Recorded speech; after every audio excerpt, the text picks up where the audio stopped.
A paz do Senhor, meus amados irmãos, uma igreja cheia de amor é o assunto da nossa lição, a de número 5, para a glória de Deus.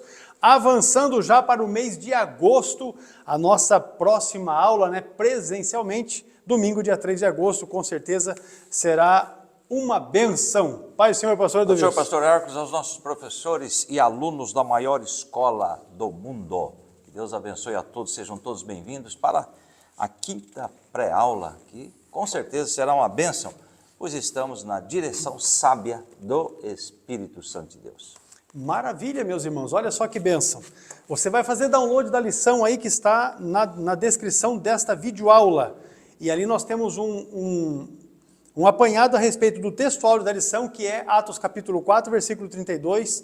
Uma outra avaliação do texto da leitura bíblica em classe, que é Atos 4, do 32 ao 37. Aí, uma definição da palavra-chave com aplicação no conteúdo da lição, que essa lição, já estava falando aqui com o pastor Adovils, essa lição, para colocar ela bem na prática, tem que ser muito crente. Aleluia! Depois nós temos os 3 tópicos da lição. O amor manifesto na comunhão cristã, o amor como manifestação da graça e a manifestação do amor na solidariedade cristã. Nós fizemos aqui uma ampliação de cada um desses tópicos para que os irmãos possam ter um melhor embasamento da lição. Por fim, eu trouxe um estudo sobre equidade e igualdade, a diferença que há entre uma coisa e outra, que tem aplicação direta com o assunto aqui da nossa lição. Então, vamos avançar aqui já para o texto áureo da nossa lição, que é Atos capítulo 4 e o versículo 32. E o texto diz assim: "E era o coração e a alma da multidão dos que criam, e ninguém dizia que coisa alguma do que possuía era sua própria, mas todas as coisas lhes eram comuns." Esse o texto áureo da lição, que segue a verdade prática, que diz: o amor é o elo que mantém a unidade da igreja local. Sem o amor não existe relacionamento cristão saudável. Ser cristão está embrenhado, não é? É uma coisa que não tem como se desvincular. Tem que manifestar o amor, que é a vida de Cristo, espelha isso. A leitura bíblica em classe, meus irmãos, é Atos capítulo 4, os versículos 32 até o 37. É importante que os irmãos façam a leitura desse texto, para que fique mais vivo, mais claro aí na memória de cada um, o assunto geral que nós vamos abordar aqui nesta lição de número 5, uma igreja cheia de amor. Ela possui 3 tópicos. No primeiro, nós vamos compreender como o amor se manifesta na comunhão cristã, promovendo a unidade e o crescimento da igreja. No segundo tópico, nós vamos reconhecer a graça de Deus como a fonte do amor cristão. E no terceiro tópico, nós vamos incentivar a prática da solidariedade cristã como expressão do amor.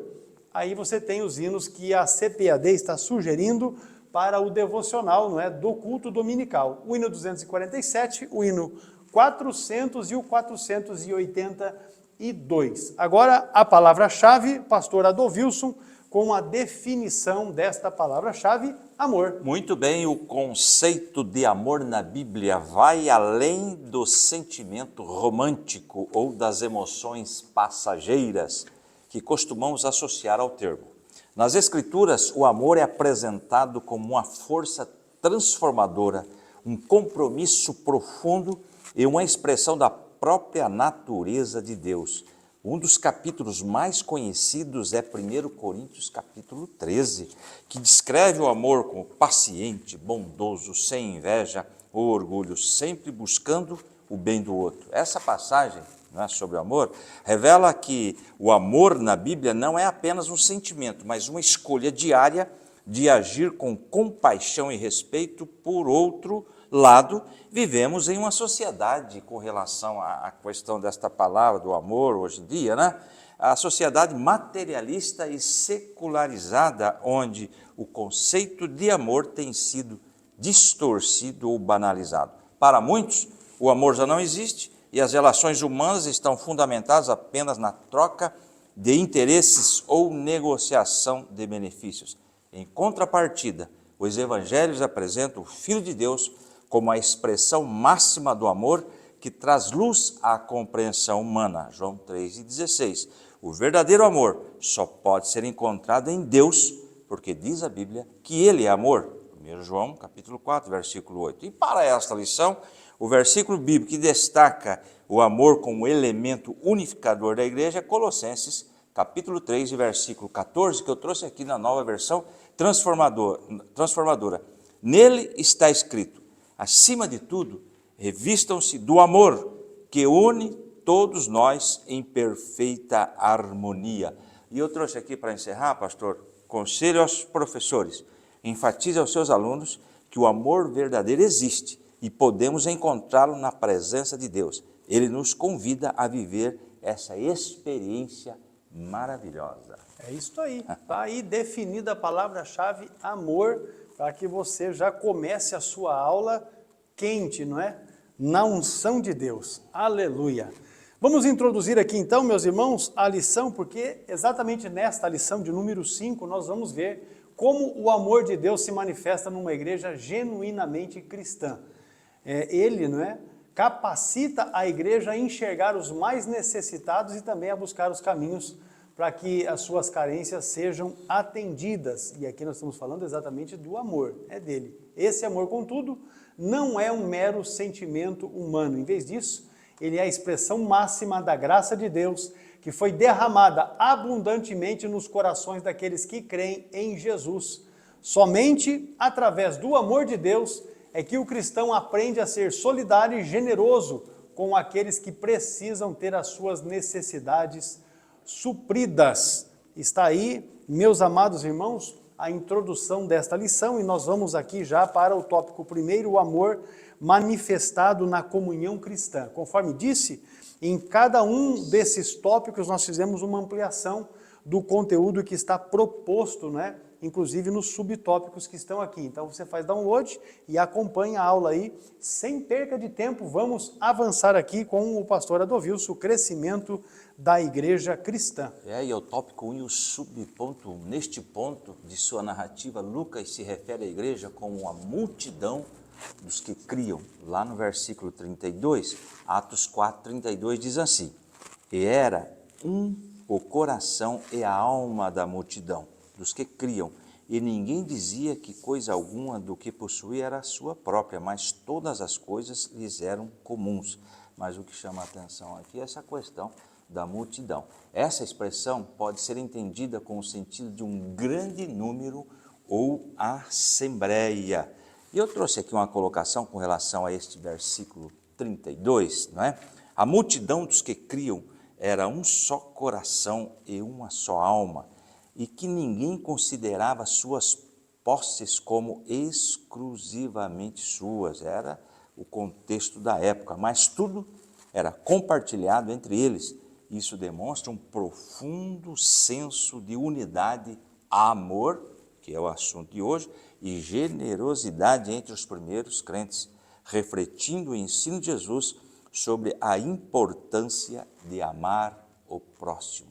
Veja bem, continuando aqui, a igreja que havia começado com 120 discípulos, agora é uma grande multidão. Uma igreja pequena possui a mesma natureza e essência de uma igreja grande. Depois desse terceiro tópico, eu quero comentar sobre isso. Assim como uma igreja grande, uma pequena igreja também enfrenta os seus problemas e desafios. Trouxe um adendo aqui sobre isto. Uma igreja pequena possui a mesma natureza e essência de uma igreja grande. Ambas são comunidades de fé cristãs. Seus membros formam o corpo de Cristo e compartilham a mesma missão de adorar a Deus e testemunhar do Evangelho. A diferença reside em tamanho e recursos, mas a essência espiritual permanece a mesma. Uma colocação que eu faço: Jesus tem o mesmo amor por todas as igrejas, independentemente do tamanho. Ele não faz acepção de pessoas e se importa com cada um de seus seguidores, valorizando a fé e o serviço, não o tamanho da congregação. Agora eu trouxe um versículo aqui, pastor, que eu encontrei fazendo algumas pesquisas sobre uma igreja pequena. A igreja de Filadélfia, lá em Apocalipse 3, 7 a 13, não é? Na Ásia Menor, que tinha pouca força, olha a igreja, pouca força, era sujeita a terremotos, é uma colocação que eu estou fazendo, e sofria muitas oposições, mas permanecia leal a Cristo. E no versículo 8 do capítulo 3 diz assim: conheço as tuas obras, capítulo 13, verso 8, conheço as suas obras, eis que coloquei diante de ti uma porta aberta, que ninguém pode fechar. Sei que você tem pouca força, se dirigindo à igreja, mas guardou a minha palavra e não negou o meu nome. Portanto, Jesus ele tem o mesmo carinho, o mesmo amor para com a igreja, não importa o tamanho da igreja. O importante é esta igreja estar realmente servindo a Deus em novidade de vida e explanando com legitimidade a sua palavra, tá certo? Vamos continuar aqui. Contudo, os desafios e problemas de um grande povo são maiores em proporção em relação a uma pequena. Eles se tornam mais complexos e, portanto, mais desafiadores. É claro, uma igreja com muitos membros, surgirão mais problemas e dificuldades. Mas, claro, o nosso Jesus, ele nos auxilia a atender a todos esses casos, claro, sempre na orientação do Espírito Santo.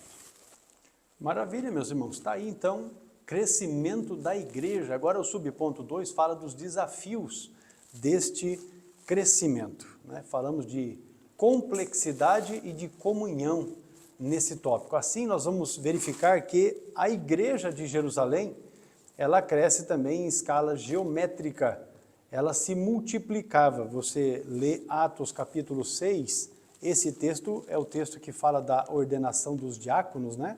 Da eleição dos diáconos. Eu vou pegar aqui o texto, Atos 6 e 7, diz assim o texto, e conforme cresce surgem os problemas também, né? Exatamente. A igreja cresce, os problemas também crescem juntos, né? Porque tem mais povo. Diz o texto assim: e crescia a palavra de Deus, e em Jerusalém se multiplicava muito o número dos discípulos, e grande parte dos sacerdotes obedecia à fé. Então você vai verificar que a igreja de fato se multiplicava, e com isso os desafios eram maiores, porque quanto mais povo, mais problema, não é? A gente já até comentamos isso aqui em um outro momento. Às vezes o indivíduo está ali à frente de uma igreja com 50 crentes e ele fica colocando o olho gordo naquela que tem 200. E aí, imaginando que quando ele estiver à frente daquela igreja que tem 200, que as coisas vão ser mais tranquilas, mas na verdade não é, é um engano, né? Porque quanto mais povo, mais dificuldade, mais problemas, porque onde tem pessoas, existe problemas, né? Essa é a realidade que a gente enfrenta no dia a dia. Deus conhece a capacidade de cada um, cada um. Lembra dos tem talentos? isso também. Para um Deus deu 5, Com certeza. para outros 2, e para outro 1, segundo a capacidade.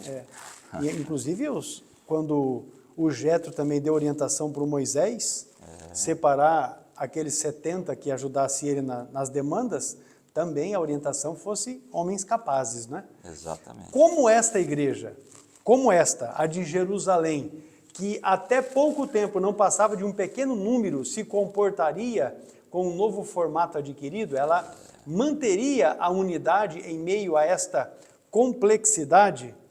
Somente o amor poderia manter o elo fraterno entre os crentes. De fato, Paulo dirá que o amor de Deus, né, o amor de Deus, que está em Colossenses 3,14, foi derramado nos corações dos crentes pelo Espírito Santo. Romanos 5,5 é, na verdade, o texto, esse é um texto central da nossa fé, porque fala de uma comunhão com Deus que foi restaurada por Jesus Cristo, não é? Através de Jesus Cristo. Veja Romanos capítulo 5 e o versículo 5 diz assim, ó, deixa eu achar a folha, fui na antes e fui na depois. Diz assim, ó, e a esperança não traz confusão, porquanto o amor de Deus está derramado em nosso coração pelo Espírito Santo que nos foi dado. Aos Colossenses, o apóstolo Paulo deixa claro, não é? Ele esclarece isso, dizendo que esse amor é, de fato, o vínculo da perfeição. Veja, Colossenses, capítulo 3 e o versículo de número 14, diz assim o texto, ó, e sobre tudo isso, revestivos de amor, que é o vínculo da perfeição. Somente através do amor cristão é que a igreja pode manter-se unida. Quando uma igreja ela é fragmentada, quando ela se divide, isso significa que o egoísmo tomou o lugar do amor em algum momento. Veja que Atos 6, nós lemos já o versículo de número 7, fala exatamente do crescimento, não é, que a igreja em Jerusalém experimentava. Relata esse número, esse aumento dos discípulos, porque diz o texto, ora, naqueles dias, crescendo o número dos discípulos, houve murmuração. Ou seja, o crescimento, ou com o crescimento, surgiram as queixas, e aqui especificamente por causa da cultura helenista e dos hebreus. Estava tendo ali uma acepção, não é, de tratamento entre aqueles que eram hebreus para os helenistas, né, para os gregos, para o povo romano da época. Isso mostra que o crescimento trouxe de fato tensões reais. E como já dissemos aqui, não é chover no molhado dizer que de fato isso acontece quando tem mais gente. Ainda assim, Atos capítulo 4 e o versículo 32, mesmo com os desafios emergentes, a igreja se manteve unida, porque diz o texto, era um o coração e a alma. Isso só foi possível porque havia uma espiritualidade alicerçada no amor mútuo. Aí nós podemos então fazer uma reflexão. O crescimento traz à tona questões administrativas, relacionais e doutrinárias. A tendência humana seria o surgimento de divisões, porque é o modus operandi, não é, que está ali, ou de centralizações, daquilo que nós conhecemos como autoritarismo. Mas o modelo apostólico aponta, na verdade, para a manutenção da unidade pelo amor, tendo o amor como o vínculo. Tanto que você observa aqui, Paulo reconhece, quando ele afirma isso no texto que nós já mencionamos de Colossenses 3 e 14. Ou seja, o amor é o laço que preserva a integridade comunitária, mesmo sob pressão. A pressão, muito bem, o avivamento verdadeiro, ele não vai promover desordem. Então, se a igreja estiver na comunhão com o Espírito, buscando esse avivamento, não vai trazer desordem, mas, na verdade, vai promover edificação, submissão e ainda harmonia entre os membros. Porque se a oração é unânime e o agir é do Espírito, conforme diz o texto aí, você vai verificar isso em 4:31, e tendo eles orado, moveu-se o lugar onde estavam reunidos e todos foram cheios do Espírito Santo e anunciavam com ousadia a palavra de Deus. É o versículo que inclusive nós estudamos na aula anterior. Então você verifica que tem ação do Espírito, tem unanimidade, e aí então você vai observar que isso vai promover, não é, sustentação desta unidade em meio ao crescimento.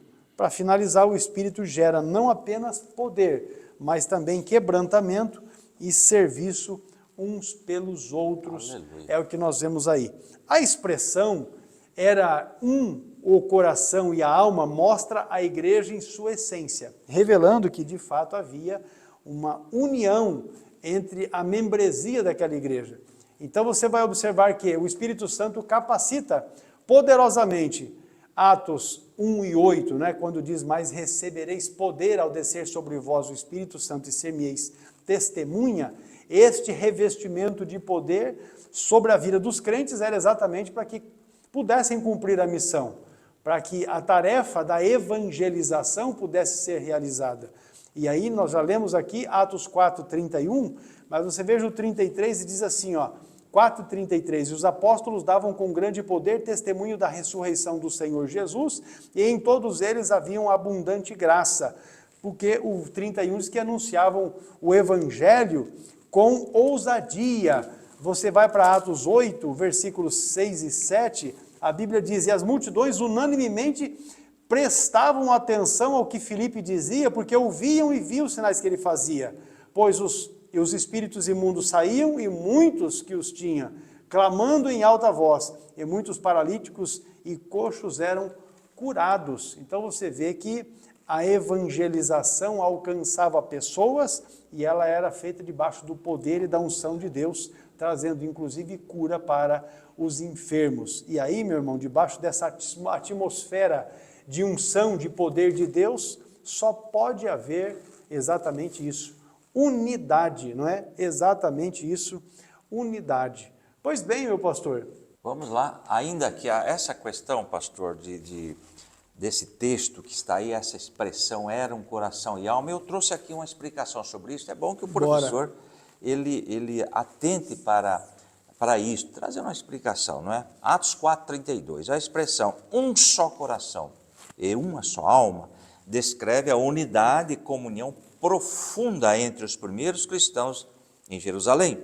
Não se trata apenas de uma concordância superficial, mas de uma profunda identificação com as necessidades e sentimentos dos outros, como se fosse uma só pessoa. Assim, a expressão era o coração e a alma, veja bem, assim a expressão indica uma unidade completa de sentimentos e pensamentos, uma identificação mútua tão forte que as necessidades de um se tornavam as necessidades de todos. É o que nós falamos aqui no começo. E a pergunta é, este era o perfil da igreja primitiva. E nós? Como é que nós estamos hoje? Como é que nós estamos agindo? A questão é que o pastor Herpes comentou no começo, para pormos em prática isto, é complicado, é só Deus na causa, não é, pastor? Porque, veja bem, o problema teu é meu também. E nós, olha a colocação, nós não estamos apontando o dedo para ninguém. Nós, como igreja, esse era o perfil da igreja primitiva, era o modelo que nós deveríamos seguir a princípio, não é? Então, veja bem, essa colocação, essa união é que chamava a atenção de todos aqueles que estavam ali. Então, esse Atos 4:32 mostra a igreja em sua essência, revelando a sua união interna. Agora, veja bem, temos também, o Espírito Santo capacitou poderosamente os cristãos para cumprir a missão fora da igreja. Atos capítulo 1, versículo 8.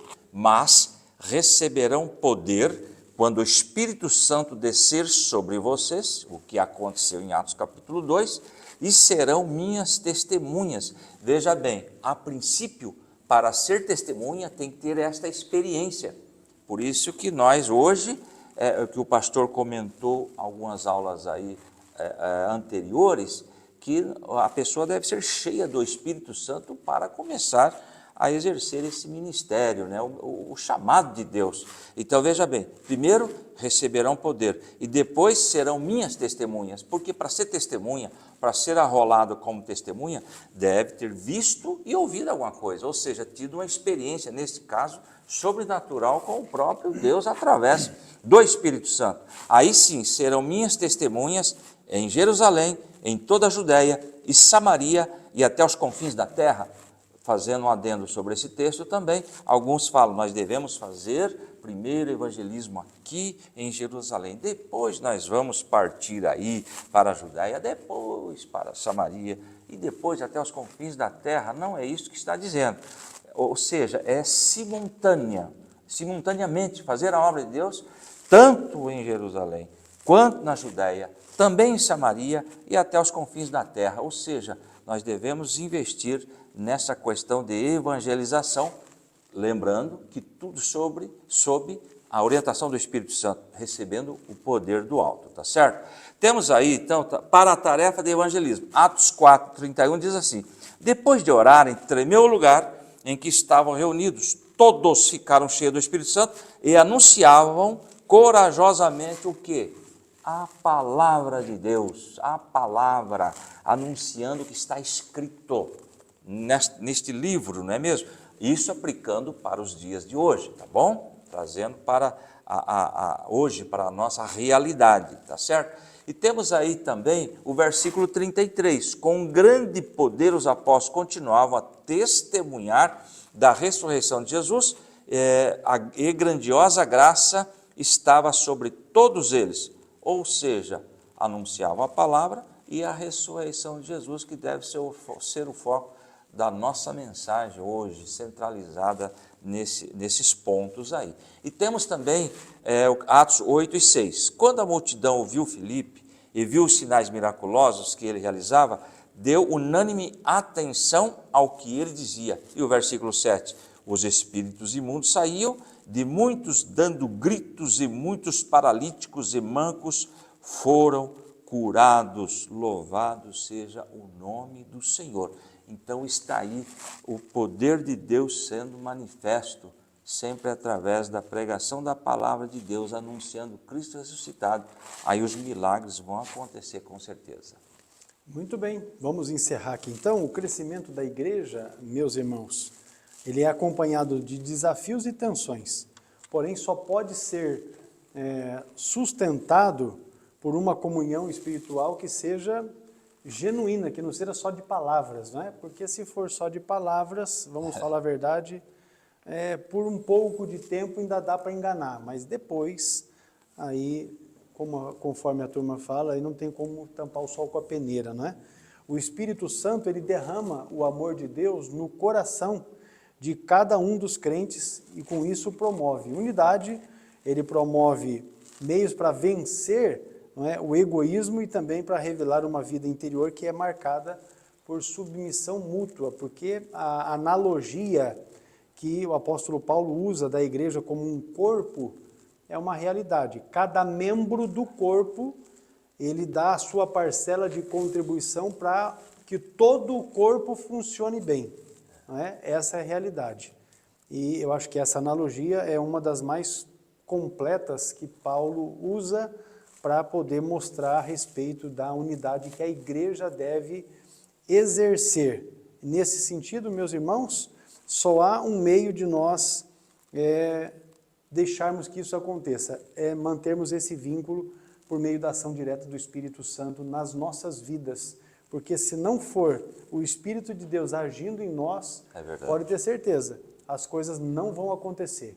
Encerrando aqui o tópico primeiro, a união e o amor entre os cristãos, impulsionados pelo Espírito Santo, fortalecem a igreja e a sua missão. Nós vamos fazer aqui um breve intervalo, você tem aí um recadinho nosso, né, do CETADB para você, mas vamos aproveitar, e se você ainda não se inscreveu no canal, aproveite para se inscrever, e já aproveite também para ativar as notificações, e se você tem um tempinho, já compartilhe essa aula aí nos seus contatos, não é? Para que outros irmãos e irmãs também tenham condições de ter acesso a este material. Já voltamos.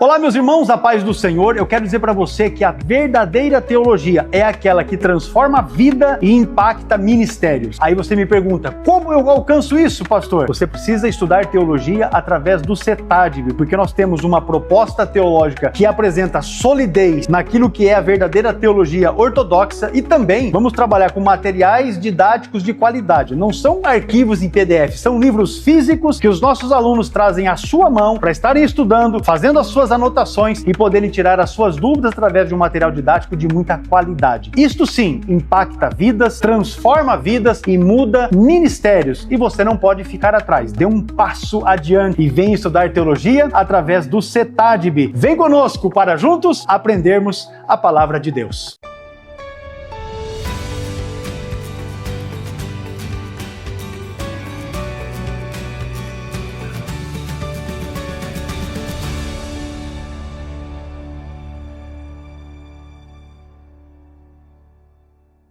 Muito bem, meus irmãos, tópico 2 da lição, o amor como manifestação da graça de Deus. E o pastor Adovilson já vai avançar aqui para a graça como manifestação do Espírito. E o tópico 2 e o subponto 1. Veja bem, esse título, a graça como manifestação do Espírito, trouxe aqui uma colocação sobre essa questão aí. A manifestação dos dons, não está aí no slide, eu trouxe aqui um adendo, dos dons espirituais na igreja é sem dúvida uma demonstração da graça de Deus.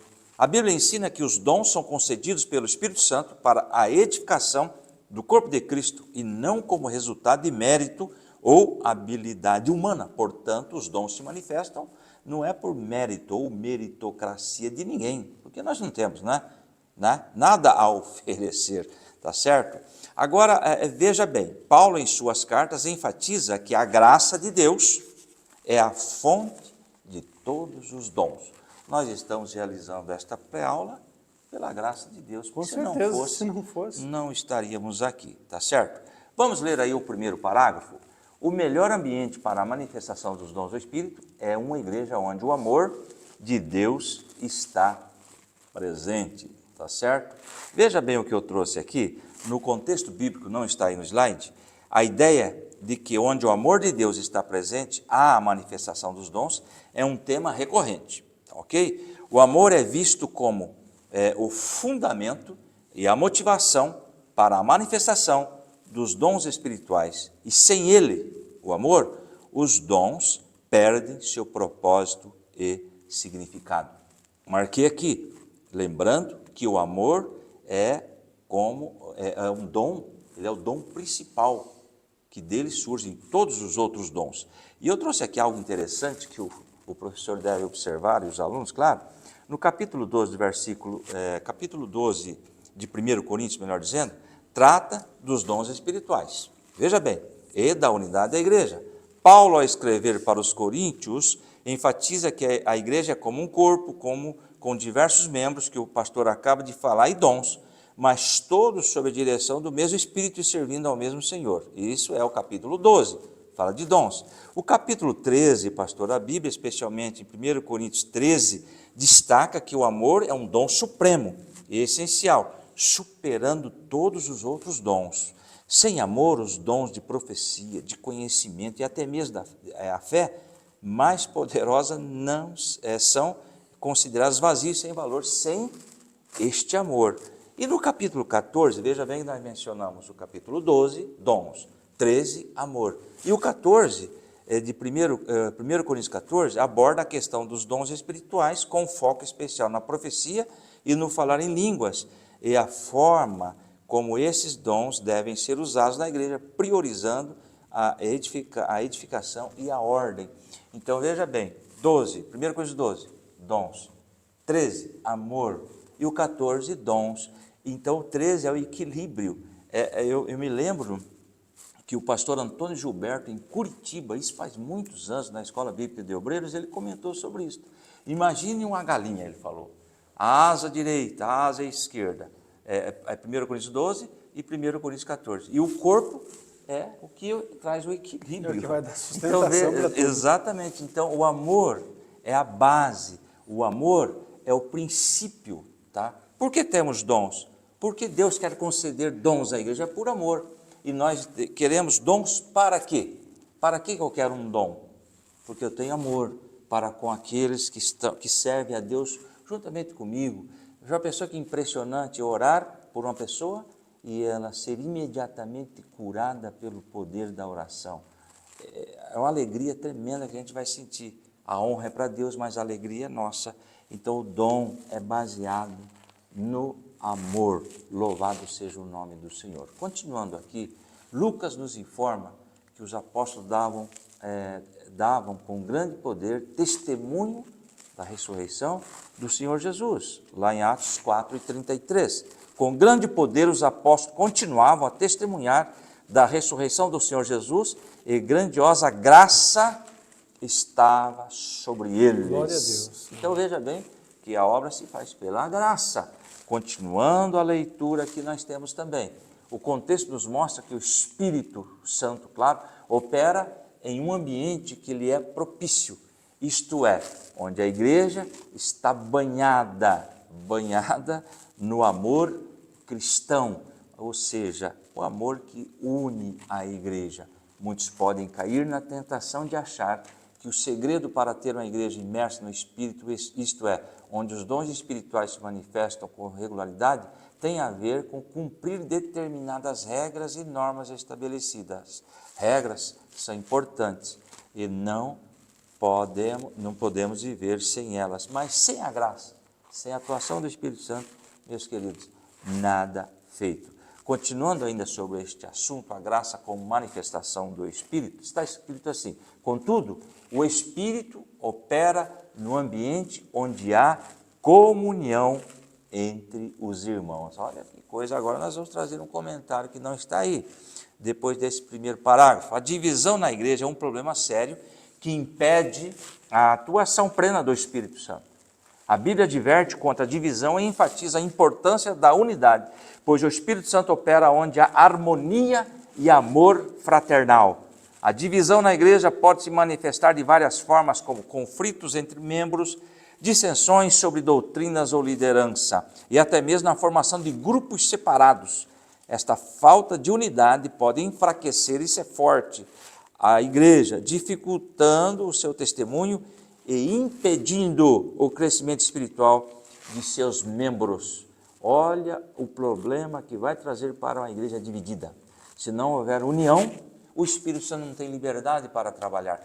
Veja bem, pastor, por isso que nós não vemos hoje batismo no Espírito Santo, né? Não vemos hoje cura, ou está acontecendo raramente isso. Por quê? Se formos observar, a igreja está dividida, está havendo dissensões, não é? Está havendo formação de grupos em determinadas igrejas. São as famosas panelinhas, não é? Não existe assim um alvo, um único objetivo. Mas a boa notícia é que nós já comentamos em aulas anteriores, muitas panelinhas estão por aí. Mas o nosso Deus, ele não usa panela, ele usa vaso, e vaso cheio do Espírito Santo. Louvado seja o nome do Senhor. Ainda continuando aqui, às vezes podemos quebrar a comunhão com os outros, achando que não tem importância.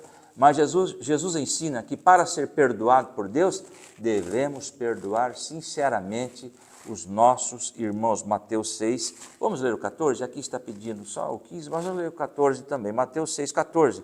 Pois se perdoarem as ofensas uns dos outros, o Pai Celestial também lhes perdoará. 15. Mas se não perdoarem uns aos outros, o Pai Celestial não lhes perdoará as ofensas. Então eu aprendo aqui, se eu ofendi alguém, Senhor, perdoa as minhas ofensas.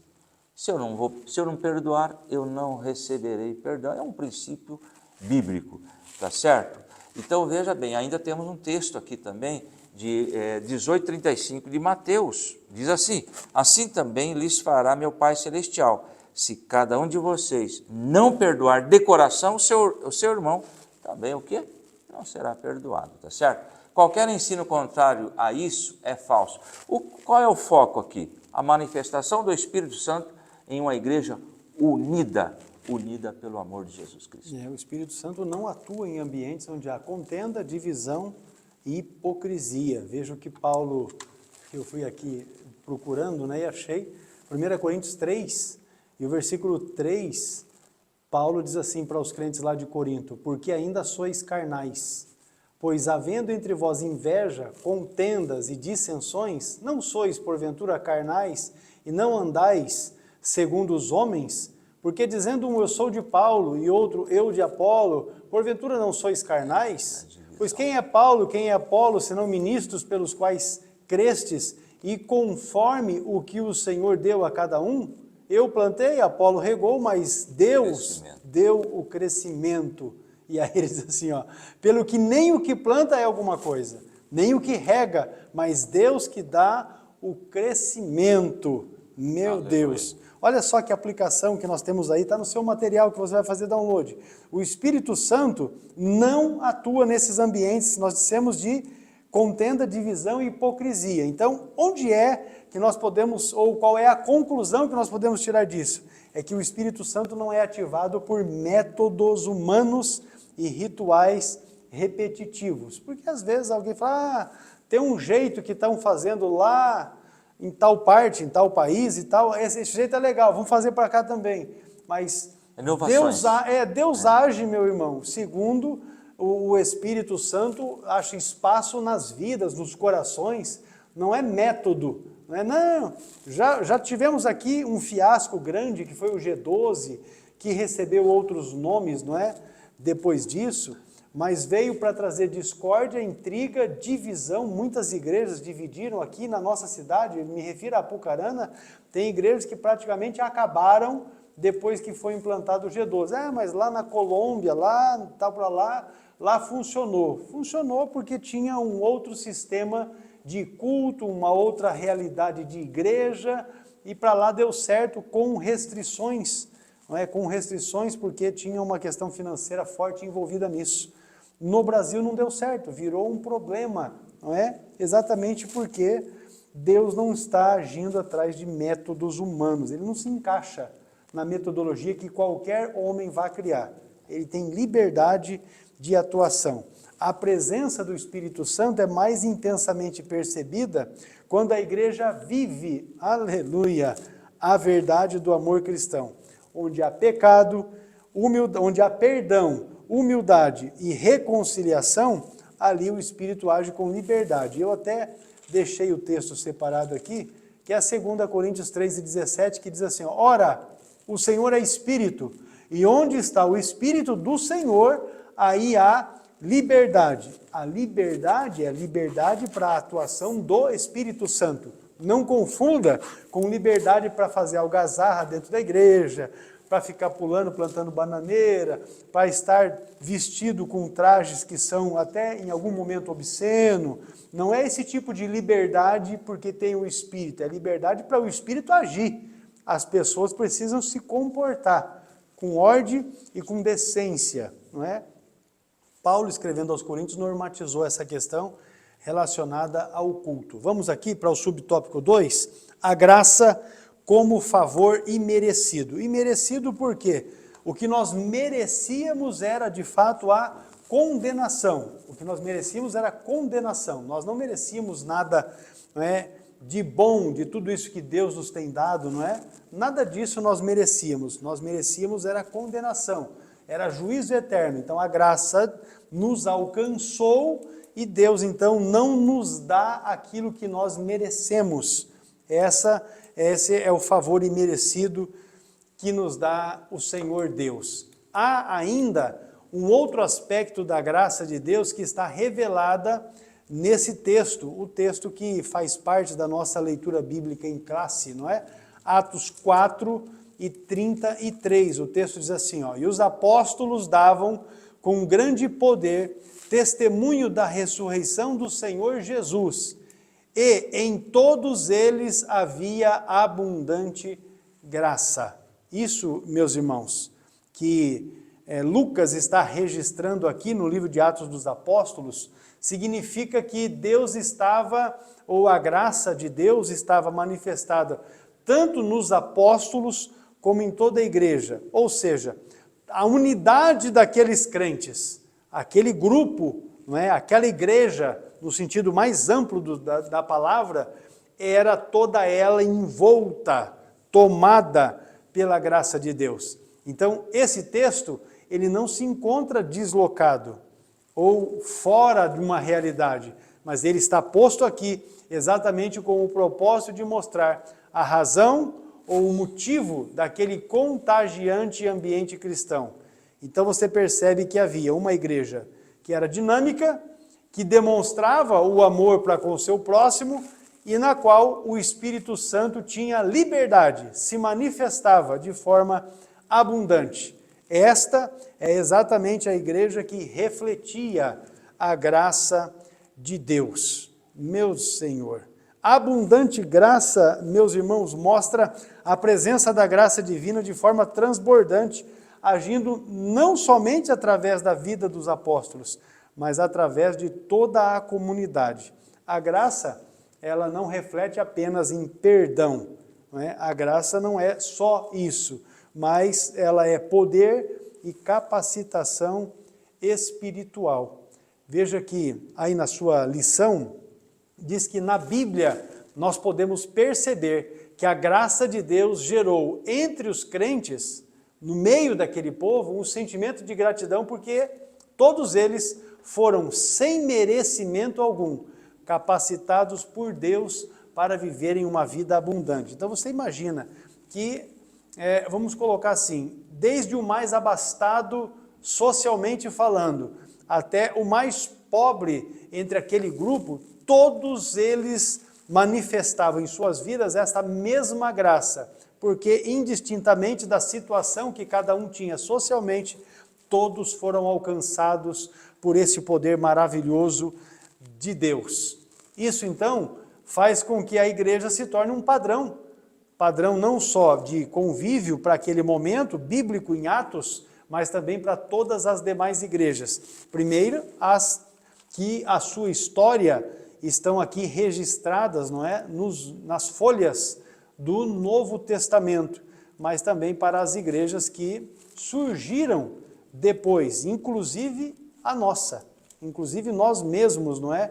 Que estamos aqui. Veja a primeira epístola de Paulo aos Tessalonicenses, o capítulo de número 4 e o verso de número 9, ele diz assim, ó: quanto, porém, ao amor fraternal, não necessitais de que vos escreva, visto que vós mesmos estáis instruídos por Deus, que vos ameis uns aos outros. Aleluia! Então nós vamos verificar aqui, por exemplo, que esse sentimento de gratidão, como uma resposta à graça de Deus derramada sobre a vida do povo, também era um reflexo real na vida do apóstolo Paulo. O próprio Paulo, ele tinha esta demonstração. O Paulo, meu Deus do céu, né? Se tem alguém que pode ser um exemplo disso, o Paulo, porque, meu Deus, dos relatos de sofrimento que ele teve, obviamente que eu registro aqui que Jesus é fora de série, não é? É sem comparação, mas veja Paulo na primeira epístola que escreveu, Coríntios 15:10, diz assim o texto: mas, pela graça de Deus, sou o que sou, e a sua graça para comigo não foi vã. Antes, trabalhei muito mais do que todos eles, todavia, não eu, mas a graça de Deus que está comigo. Observe, então, que Paulo não está trazendo para si aquele glamour, dizendo assim, não, eu sou a pessoa que sou, porque eu sou um fariseu, porque fui instruído aos pés de Gamaliel, porque tenho uma formação, porque faço e aconteço, nada disso. Ele diz, olha, eu sou o que sou, porque a graça de Deus me alcançou. E eu quero dizer, meus irmãos, a você que é um crente, você que tem um ministério, você tem esse ministério porque a graça de Deus te alcançou e te capacitou. Porque se não fora a graça de Deus, eu quero dizer, sem medo de errar, você estava, conforme a gente diz aqui no Paraná, no mato sem cachorro. Exatamente. Por que isso? E aí Paulo, ele refletindo isso, ele está dizendo, mas não que seja exclusivamente minha capacidade, nada disso, mas é a graça de Deus que está comigo. É a graça de Deus que faz em nós e através de nós tudo aquilo que nós fazemos, tudo aquilo que nós somos, tudo aquilo que nós temos, não é? É a graça de Deus, porque se não for o Senhor, Israel que o diga.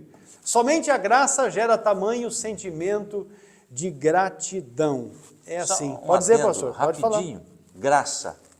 Deus nos dá ou nos concede aquilo que nós merecemos, né? Que não merecemos. Não merecemos. E misericórdia. Deus não nos dá aquilo que nós merecemos. Aquilo que nós merecemos. Então tem essa diferença aí entre graça e misericórdia. Quando nós falamos, Senhor, tem misericórdia de mim, ou seja, não dê aquilo que eu mereço, porque nós merecemos, porque devido à nossa natureza nós merecemos, é coisa não muito boa, viu? Muito bem, só para concluir aqui então, irmãos, há uma aplicação a respeito de tudo isso que nós vimos nesse tópico segundo. Uma igreja cheia da graça, ela vive uma espiritualidade do contentamento. Veja Filipenses, Paulo, né, escreveu aos Filipenses, e aqui ele deixa um registro bastante interessante, a respeito inclusive daquilo que deve ocupar o nosso pensamento, não é? Eu gosto inclusive desse texto de Paulo, mas vamos aqui para 4:11, ele diz assim, ó, não digo isto como por necessidade, porque já aprendi a contentar-me com o que tenho. Espiritualidade do contentamento. Evita a murmuração e se torna um celeiro de gratidão. O avivamento autêntico, que é operado pelo Espírito Santo no coração, na vida de cada crente, não gera estrelismo, aleluia, mas serviço humilde e amoroso. Glória a Deus. A verdadeira manifestação da graça não está no perdão recebido, ou apenas no perdão recebido, mas na transformação do caráter, na capacitação para o serviço e na edificação da igreja. Glória a Deus. Vamos encerrar aqui. O tópico segundo da nossa lição diz que a graça de Deus se revela no amor cristão, capacitando os crentes a viverem equilibradamente entre a comunhão e a prática dos dons espirituais. Vamos aqui para um intervalo rapidinho, mas nós já vamos voltar, e quando voltarmos, você tem que estar conosco aqui para o tópico terceiro da nossa lição. No tópico terceiro, nós vamos falar sobre a manifestação do amor na solidariedade cristã. E se você não se inscreveu no canal, aproveite o intervalo, se inscreva, ative as notificações e compartilhe essa aula. Já voltamos.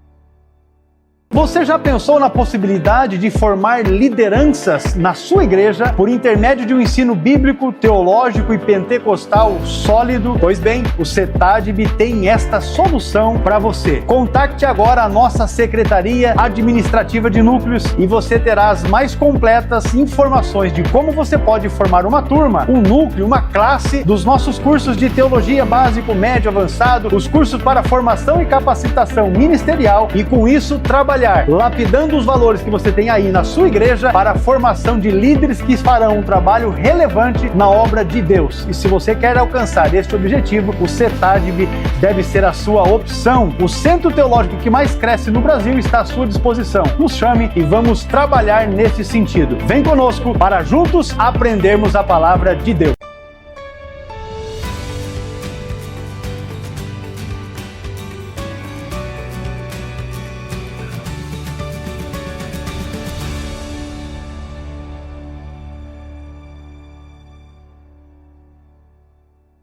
Tópico 3, meus amados irmãos, a manifestação do amor na solidariedade cristã é o assunto que estamos aqui. A busca pela equidade. Eu quero dizer para você que nós trouxemos aí uma diferenciação entre equidade e igualdade, porque em algum momento uma coisa se toma pela outra, mas são coisas bem diferentes, bem distintas, não é? A equidade tem relação plena com a Bíblia, enquanto a igualdade está mais para uma realidade de comunismo imposto do que amor cristão de fato, não é? Então, vamos lá. Você tem aí no seu material que você fez download, não é?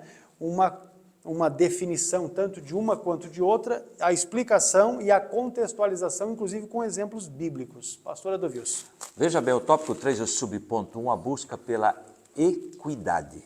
Aí está escrito, o dicionário Aurélio da língua portuguesa conceitua equidade com a disposição de reconhecer igualmente o direito de cada um. Agora eu trouxe aqui igualdade e equidade, depois o senhor completa aí. Deus trata a todos com igualdade e equidade, né?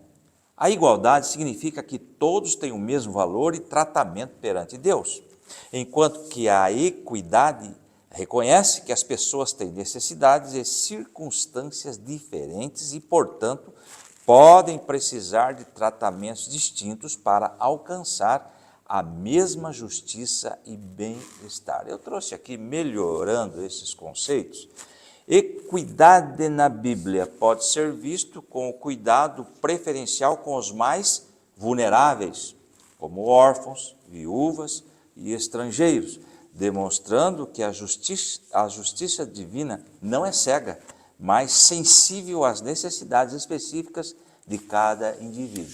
Agora, igualdade.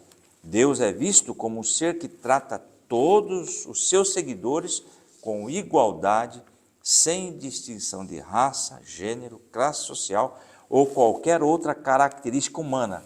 Isso significa que todos são igualmente amados e aceitos por Deus, e que todos têm a mesma oportunidade de buscar uma relação com Ele, claro, por Jesus Cristo. Então, nós especificamos aí esta diferença. E temos aqui, assim, diferentemente de igualdade e de equidade, não enxerga as pessoas como sendo todas iguais. E por isso busca formas de ajustar o desequilíbrio entre elas. Em Jerusalém, não havia um nivelamento social, claro. Nem todos possuíam as mesmas condições. Haviam pessoas mais abastadas e haviam pobres também, assim como hoje, né? Esses geralmente em maior número, ou os pobres. Logo, a igreja demonstrou ser sensível a esta realidade, procurando tratar esta situação. E eu quero ler aqui Atos 4:34. Não havia pessoas necessitadas entre eles, pois os que possuíam terras ou casas as vendiam, traziam o dinheiro da venda. Aí, pastor, o senhor comentou aqui, eu trouxe também aqui, estamos alinhados nessa colocação. Alguém pode dizer, isso é comunismo, todos são iguais, não é? Mas tem uma colocação que eu quero fazer. Esse ato de vender e dividir foi um ato voluntário, ninguém forçou a isso, não existia lei para isto. Veja bem que já no comunismo, isso era imposto, ou nesse regime político, é imposto isso. O que é isso? É pela força, você tem que vender, tem que distribuir. Isso, lógico, é uma falsidade também, uma hipocrisia que existe nesse meio. Mas isto aqui, esse aqui foi voluntariamente feito. Vamos vender e vamos dividir para aqueles que precisam. Portanto, não tem nada a ver com essa questão aí de comunismo. O comunismo é medido aí pela força, vocês devem fazer isso. Aqui não, foram voluntários. É interessante, pastor, que não existe no Novo Testamento que isso era obrigado a ser feito. É pelo amor, não é que a Bíblia diz que Deus é amor, a Bíblia diz que o Espírito Santo foi derramado no nosso coração, portanto o amor de Deus foi derramado em nós. Por amor, eles mesmos voluntariamente chegaram a esta conclusão. Vamos ajudar os nossos irmãos. É o assunto desta aula, que é o amor, né? Encerrando esse slide, sendo solidária com a situação dos menos favorecidos. Pastor Hércules. Olha, deixa eu só ler um texto aqui, a segunda epístola de Paulo aos Coríntios, capítulo 8, que é o texto que fala sobre a coleta para os cristãos pobres da Judeia. É o texto. Veja o que diz o versículo 13. 2 Coríntios 8:13.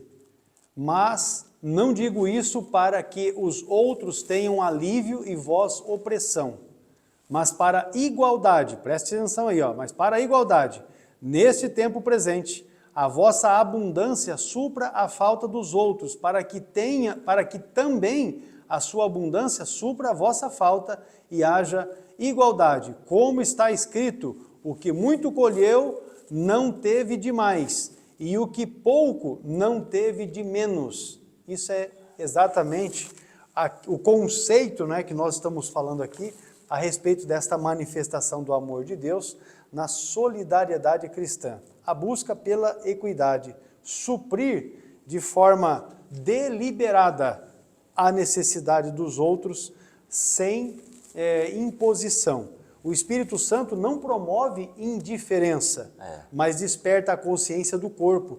Quando um sofre, todos sofrem. Vamos para esse conceito aqui? Paulo, na epístola 1 aos Coríntios 12:26, ele diz assim, de maneira que, se um membro padece, todos os membros padecem com ele. E se um membro é honrado, todos os membros se regozijam com ele. Ora, vós sois o corpo de Cristo e seus membros em particular. Então, naquela analogia que eu me referi anteriormente do corpo de Cristo, que está expresso aqui, você vai ter exatamente esta aplicação. A solidariedade cristã não é opcional, mas é a expressão da prática de um enchimento do Espírito Santo. Não há como alguém dizer, eu sou cheio do Espírito Santo. O indivíduo vai na igreja e fala em línguas o culto inteiro, mas a vida prática dele, no que diz respeito ao amor, à generosidade, à solidariedade cristã, é um fiasco. Hipocrisia. Aí se tornou hipocrisia, é isso aí. Essa é a realidade que a gente percebe. Então, vamos para o tópico segundo aqui, que fala de propriedade e compartilhamento. Aqui é uma outra questão, né? Generosidade guiada pelo amor. Quando a gente pega o texto, né, de Atos 4, versículo 34, eu vou ler o texto para ficar mais nítido para a gente aqui, Atos 4, 34 e 35, diz assim o texto, e não havia, pois, entre eles necessitado algum, porque todos os que possuíam herdades ou casas, vendendo-as, traziam o preço do que fora vendido e o depositavam aos pés dos apóstolos. E repartia-se a cada um segundo a necessidade que cada um tinha. Deixa eu dizer uma coisa aqui, meus irmãos. Eu ouvi, eu vou prosseguir aqui, depois eu volto nisso. O tempo verbal grego indica uma ação contínua.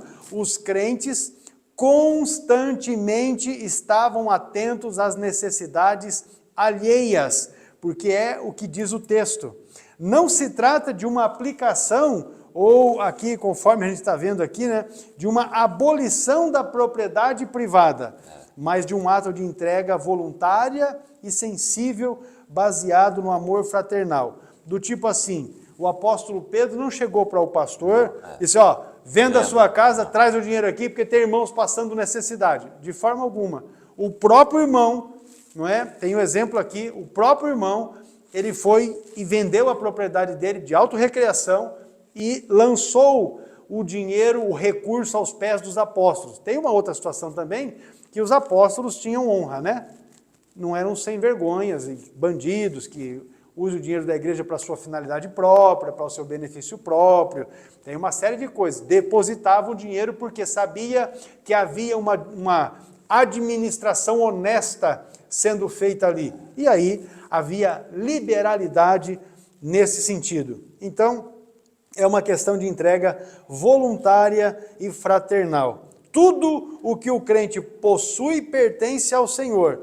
O bom mordomo entende que os bens materiais são os meios. O bom mordomo entende que os bens materiais são os meios para servir ao próximo e não os seus fins em si mesmos. Então, vamos entender essa questão ali. Os estudiosos observam que a igreja de Jerusalém vivia uma comunidade de compartilhamento, não de domínio, não era imposto, não é? Os crentes mantinham a propriedade de seus bens, mas os disponibilizavam conforme a necessidade de cada um. Desse modo, eles compartilhavam tudo que tinha. Isso pode ser observado, um exemplo, né, que inclusive está na lição, de Maria, a mãe de João Marcos, que inclusive João Marcos, o autor do Evangelho de Marcos, é esse moço. Ela também pertencia à igreja de Jerusalém e em vez de vender a sua casa, ela colocou a casa a serviço da igreja. A casa dela se transformou em uma casa de oração, onde a igreja se reunia, e aí você lê Atos capítulo 12 e o versículo 12 apenas vai dar testemunho disso. O texto diz assim, ó, e considerando ele nisso, foi à casa de Maria, mãe de João, que tinha por sobrenome Marcos, onde muitos estavam reunidos e oravam. Não era fofocando não, né? A turma estava reunida para orar. A prática da generosidade pode mudar de acordo com o tempo, lugar e circunstâncias. Contudo, o princípio que a governa, falando da generosidade, permanece o mesmo. Podemos fazer o bem a quem necessita de uma forma ou de outra. O fato é que quem quer fazer, faz. E quem não quer fazer, arruma desculpa. Eu já tenho dito isso na igreja, em outros momentos, até aqui no dia a dia das nossas atividades laboriais no CETADB, a gente tem dito isso. Quem quer fazer, pega e faz acontecer. Agora, quem não quer, aí fica arrumando desculpa, fica arrumando impedimento, fica arrumando empecilho. O sangue de Jesus tem poder. A verdade é essa. A generosidade cristã, ela é guiada por discernimento espiritual e por um amor operante. Eu vou finalizar a minha participação nesse tópico aqui, lendo o texto da primeira epístola de João 3 e o verso 17, que diz assim, ó, quem, pois, tiver bens do mundo e vendo o seu irmão necessitado lhe cerrar o seu coração, como estará nele o amor de Deus? Subponto 3, um exemplo da voluntariedade, pastor. Isto, tópico 3 é o subponto 3, né? Lucas destaca que os que possuíam herdades ou casas, vendendo-as, traziam o preço do que fora vendido e depositavam aos pés dos apóstolos, Atos 4:34, que o pastor, não é, acabou aqui de mencionar. Nada aqui foi feito de forma obrigatória, já comentamos aqui. Ninguém contribuiu porque foi forçado ou constrangido a isto. Por falar nisso, hoje tem ameaças que surgem de alguns púlpitos, ameaçando a pessoa, enfim, porque isso, porque aquilo, você tem que fazer, porque senão isso, senão aquilo. Isso é ameaça, isso é constrangimento. Na época não havia, não é? E hoje, infelizmente, em alguns segmentos ditos evangélicos, há essa forçação dessa situação aí, ou constrangimento. O texto bíblico deixa claro que havia voluntariedade nos crentes em ajudar uns aos outros. Eu marquei aqui, a igreja primitiva demonstra, não está aí na nossa slide, demonstrava um senso de comunidade cristã genuína, onde aqueles que tinham recursos financeiros compartilhavam voluntariamente, isso deve ser bem frisado, com os que precisavam, demonstrando um amor prático e um cuidado com o próximo. As passagens, ou melhor, a passagem de Atos 4, do 32 ao 37, que está inserido esse texto, descreve uma atmosfera de generosidade e desapego aos bens materiais na igreja primitiva. Os crentes compartilhavam seus recursos com os necessitados, mas essa ação não era imposição divina, né? E sim uma expressão de amor fraterno. Então, era deliberadamente, era voluntariamente que se fazia isso, tá certo? Voltando aqui, havia uma consciência de pertencimento e, por isso, ninguém deseja ver o outro excluído. Estamos unidos, estamos aí no mesmo barco e esperando a volta de Jesus. Pastor, fazendo um adendo, na época, no contexto quando foi escrito esse perfil da igreja primitiva, eles esperavam Jesus imediatamente. A volta de Jesus seria imediatamente, logo após, não é, a sua assunção. Existe essa colocação que deve ser feita. Essa situação hoje, na nossa realidade, de vender tudo, não é? Isso era para o contexto da época em que eles estavam, Jesus vai voltar amanhã. Então, até Paulo, lá em Tessalonicenses capítulo 2, se não estou equivocado, ele escreve sobre a vinda de Cristo. Não fique perturbado por epístolas que supostamente nós escrevemos, que a volta de Jesus seria naqueles dias iminente, né? Naqueles dias. Então, existe esse contexto. Então, nós devemos ser coerentes e sensatos quando observamos o contexto em que estava acontecendo isso. Mas o exemplo da preocupação com os menos favorecidos, isso é para a igreja hoje, é para o contexto de hoje, no nosso meio. É inconcebível alguém passando necessidade no nosso meio e nós não tomarmos uma posição. Veja bem a maneira que eu estou falando. Nós não tomarmos uma posição para ajudar essas pessoas. Eu cresci aqui na igreja em Apucarana, ouvindo o pastor Acioli dizer assim, que não é muito de poucos, mas é o pouco de muitos, é assim que faz a obra de Deus. Exatamente. E assim eu vi acontecer, né? O pastor Acioli, meu sogro, eu sou casado com a Eliane já há mais de 30 anos, então eu tenho aí pelo menos 27 anos de Assembleia de Deus, porque eu não me converti na Assembleia de Deus, né? Então vamos colocar aí pelo menos 27 anos de Assembleia de Deus e eu sempre vi o pastor Acioli dizendo isso. E é uma realidade, não é?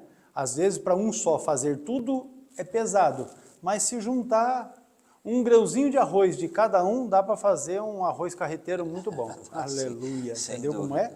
Olha, vamos atacar um ponto aqui. Atos 4:36, nós falamos a respeito da generosidade, voluntariedade, barará, mas aí tem um exemplo, Atos 4:36. Então José, cognominado pelos apóstolos Barnabé, que traduzido é filho da consolação, levita, natural de Chipre, possuindo uma herdade, vendeu-a e trouxe o preço e o depositou aos pés dos apóstolos. Aqui no caso, irmãos, o Barnabé, o José da consolação, ele teve esta atitude voluntária. Ninguém impôs, foi voluntária. E é importante que você tenha isso em mente, porque o assunto da próxima lição, a lição 6, é exatamente o problema da mentira de Ananias e Safira, porque viu o José da consolação fazer e falou, vamos fazer um negócio parecido, só que vamos esconder uma parte. Ele não, ele foi, diz o texto, vendeu, entregou tudo nos pés dos apóstolos. Aí eu tenho algo aqui para você. Ó. Barnabé vende a sua herdade e entrega voluntariamente, só para frisar. O texto não mostra uma imposição eclesiástica, ou seja, a igreja não impôs que ele fizesse aquilo. E aí, mas você verifica que foi um ato espontâneo, gerado pelo amor e pela gratidão. Depositavam aos pés dos apóstolos, é o que está no verso de número, no finalzinho do 37, não é? Deixa muito claro que simbolizava a confiança na liderança e a entrega total à missão da igreja. Então, agora para a gente fazer a reflexão. A verdadeira solidariedade nasce de um coração transformado pela graça. Segunda epístola de Paulo aos Coríntios, capítulo 9, versículo 7. Eu vou pegar na Bíblia para ler direto aqui no texto bíblico. Eu tenho anotação aqui no material, mas eu gosto de ler na Bíblia. Cada um contribua segundo propôs no seu coração, não com tristeza ou por necessidade, porque Deus ama o que dá com alegria. O José da Consolação, o Barnabé, ele propôs de doar tudo, aleluia, e fez assim. Não há solidariedade legítima sem a consciência de corpo. Eu faço parte do corpo de Cristo. Eu tenho um irmão que está sofrendo e eu podendo fazer alguma coisa, não faço nada. A Bíblia diz que aquele que pode fazer o bem e não faz, isso peca. Aleluia. A igreja é um organismo vivo, onde a necessidade de um é um chamado ao outro. Se um tem necessidade, o outro é chamado para somar e resolver a situação. Então vamos lá. Uma aplicação aqui. O Espírito Santo não apenas distribui dons, mas forma o caráter de Cristo no crente, tornando-o voluntário, generoso, aleluia, e pronto para toda boa obra.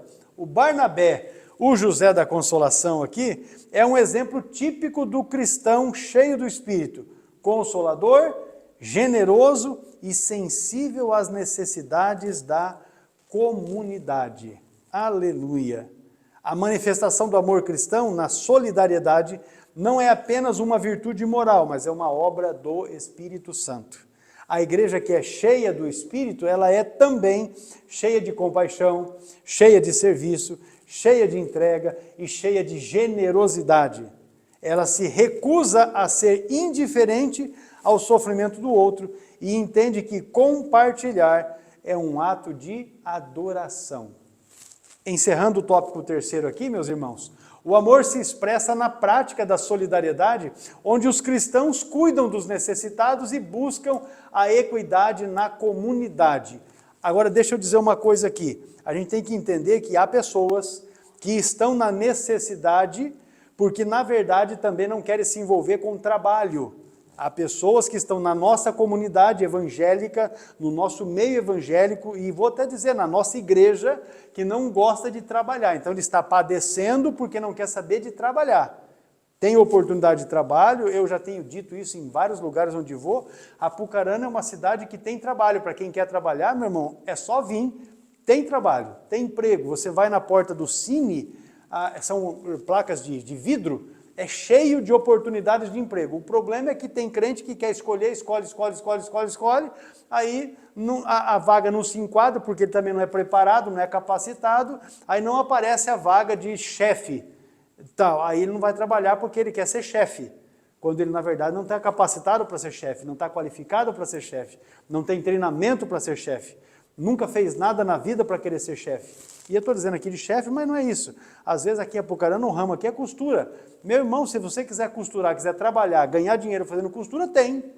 O problema é que tem gente que quer viver à base do que nós temos falado aqui e não trabalha. E aí, meu irmão, aí a coisa vai dificultar. É que trabalho dá muito trabalho. E aí, deixa eu dizer um outro negócio aqui. Paulo disse, olha, se o irmão aí tal, não gosta de trabalhar, que não coma. Que não coma.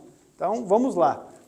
Há momentos de crise, com certeza. Eu já disse isso, eu não sei se foi em escola dominical ou nas nossas lives que a gente faz na quarta-feira com o Ciro, mas eu já disse que eu já dependi de cesta básica da igreja 8 meses.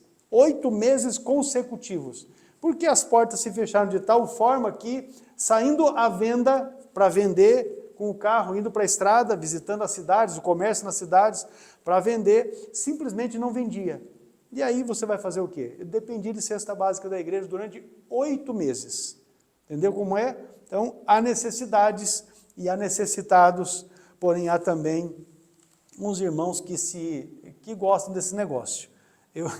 Eu me recordo que a minha sogra, uma feita, falou, fulano e tal, está pegando cesta básica já há bastante tempo. Aí foi verificar, foram lá fazer uma visitinha para investigar. O filho da irmã, que era um rapazão novo, forte, gordo, né? Deitado no sofá, Um sol quente. Nada de trabalhar, a irmã doente, aí a igreja levava a cesta básica, ele negociava a cesta básica e fazia dinheiro da cesta básica. Você entendeu como que é? Então esse é o negócio. Por isso a gente tem que tomar cuidado até nisso. É importante que a igreja tenha organizado um departamento, um ministério, como vocês queiram chamar, que fique a cargo disso, porque estas pessoas vão ter as melhores condições de identificar quando de fato tem necessidade, porque há pessoas que eles pedem na igreja, na Assembleia de Deus, pedem na Presbiteriana, pedem na Batista, pedem na Igreja Católica, pedem para todo mundo e tal, e aí vão juntando tudo aquilo que recebem e acabam por fim, enfim, nem servindo a Deus, porque não estão interessados em Deus, estão interessados só nas benesses. Tem isso também que a gente deve avaliar. Vamos lá então? O pastor Adovilson está com a liberdade para concluir a nossa lição de número 5. Não é? Vamos lá. Vamos lá, chegamos à conclusão de mais uma lição bíblica. Vimos como o amor de Deus derramado nos corações da primeira igreja mobilizou os crentes a socorrer os mais necessitados. Isso aconteceu de forma voluntária, quando cada um, de acordo com as suas posses, se prontificava a dar do que lhe pertencia. Não há igreja cristã verdadeira sem essa identificação com o outro. Ninguém pode fechar os olhos diante da necessidade alheia e se auto-intitular de cristão. O verdadeiro amor se realiza no atendimento da necessidade do próximo. Muito bem, está concluída a nossa lição. Este aqui é o material que você pode fazer download, está aí na descrição da aula. Você faz download, faz o seu estudo, faça as suas anotações. Se você é um professor, prepare a sua aula, não é? Não faça como alguns professores, o sangue de Jesus tem poder. Tem professor que ele vai dar aula na escola dominical, e aí me refiro a dominical de fato, porque é no domingo, e aí às vezes ele acorda um pouquinho mais cedo no domingo para poder dar uma lida na lição. Olha, meu irmão, vou falar para você, é muito provável que você nunca terá uma boa classe, porque Deus não vai colocar na sua mão uma boa classe. Se você não paga o preço de preparo de aula, não é? Se você não paga o preço da meditação na palavra, de leitura da Bíblia, de busca, olha, eu vou garantir para você, Deus não vai te dar uma boa classe. Agora, se você paga o preço, fique certo que no tempo oportuno, certamente Deus vai colocar na sua mão esta boa classe. Irmãos desejosos de aprender a palavra de Deus, ainda que não seja um grande número, um número expressivo, porque a gente entende a realidade da escola bíblica dominical pelo país, não é? E eu acho engraçado que nós temos pessoas, não é, que estão envolvidas com o ensino da escola dominical e fazem coisa de escola dominical, estão nas redes sociais, escola dominical, e vendem a imagem de professor de escola dominical, mas eu sei deles que a igreja deles, inclusive, a escola dominical é um fiasco, é um fracasso, e algumas que nem têm escola dominical, é uma dó, não é? Vendem uma imagem que na verdade não representa a realidade de vida. Mas você, meu irmão, se dedique. Agora, você não é um professor, você é um aluno. Você chegou aqui no canal porque você está querendo aprender mais a respeito da palavra. Faça o download desse conteúdo, isso é gratuito, você não vai pagar nada, entendeu? E cresça na graça e no conhecimento. Medite, anota, busque mais, pesquise mais, acrescente mais, porque óbvio que tem muito mais para acrescentar. A gente limita esse material aqui, está com 21 páginas, 21 folhas aqui. Então, faça mais, porque certamente Deus vai honrar você no tempo dele, não é no seu tempo. Você fala, eu estou preparando aula e eu nunca tenho oportunidade, eu estudo, mas nunca tenho oportunidade. Meu irmão, continue estudando, vai chegar o tempo que você vai ter a oportunidade e você precisa estar pronto. Esse é o negócio.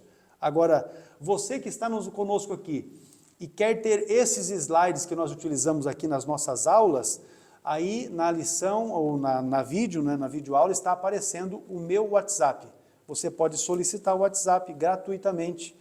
Pelo WhatsApp, solicite gratuitamente, eu vou te enviar os slides para que você possa utilizar na sua aula, se você ensina, enfim, na sua meditação. Eu tenho mandado em 2 formatos, tanto no PowerPoint quanto no PDF, para ficar mais fácil para você acessar, para você poder estudar, enfim, fazer as suas observações e anotações, tá joia? Deus abençoe, muito obrigado pela sua audiência. Inscreva-se no canal se você ainda não inscreveu, ative as notificações e nos ajude divulgando esta aula. Copie aí o link desta lição, mande aí nos seus contatos de WhatsApp, mande também nos seus grupos e contatos de Facebook, coloque ali uma publicação, nos ajude nessa divulgação. A paz do Senhor, Deus abençoe você, a sua casa, a sua família, o seu ministério. Pastor Edovício. Muito bem, um abraço fraternal a todos em nome de Jesus e até a próxima pré-aula, se Deus quiser. Já na semana que vem. A paz do Senhor a todos.